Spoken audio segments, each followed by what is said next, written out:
So, bagman ka, Mr. Cruz? Mr. Chair, hindi po ako bagman. Inamin na niya, no? Gusto mo magsapukan kayong dalawa.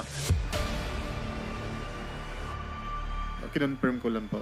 Pareho na lang yon. Opo, salamat po, Your Honor. Kinonfirm at saka sinabi, parehas lang yon. Kung bagman ka, magkanong laman ng mga bag na daladal mo palagi para ipansugan nitong? Hindi po ako bagman. Ganito, bigyan kita ng last chance. Kung hindi, ipakukulong kita. Bagman ka o hindi? Your Honor, hindi po ako bagman. Negosyante po ako, Your Honor. Kinonfirm ni Bryce na ikaw ay bagman at magkakilala kayo. So bakit niya i-confirm na ikaw ay bagman kung hindi naman talaga? Your Honor, kaya lang po ako natawag na bagman na hindi naman po talaga ako bagman ni Mr. Chair. Yung pong Alcantara. na kaya lang po ako natawag na bagman ni Senator Ping dahil po doon sa mga sasakyang ipinangalan sa akin. Kung bagsakan ng pera yung isang establishmento na pag-aari mo, then it's tantamount to you being a bagman.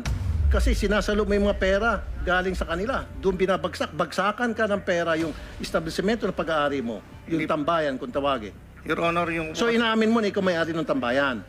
Yes, Your Honor, ako po may-ari. Okay. So hindi mo alam, magbabagsak dyan, milyones? Hindi ka aware?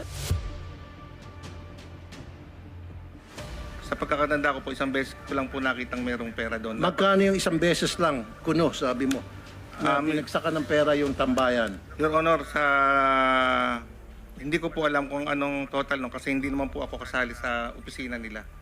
So hindi mo man lang ini-inquire? I know, meron kang advance notice. Hindi naman pwedeng basta-basta magdadala ng pera yung isang grupo dyan sa tambayan na hindi tinimbre sa'yo. Your Honor, kasi po, yung sinasabi nilang tambayan, open naman po silang magpunta doon. Kahit anytime po sila magpunta doon, nakakapunta po sila. Kaya hindi ko po na-monitor kung nagpupunta sila, kung kailan sila nagpupunta kasi open po yun. Yung mga pupunta doon sa tambayan, ito yung mga taga-DPWH.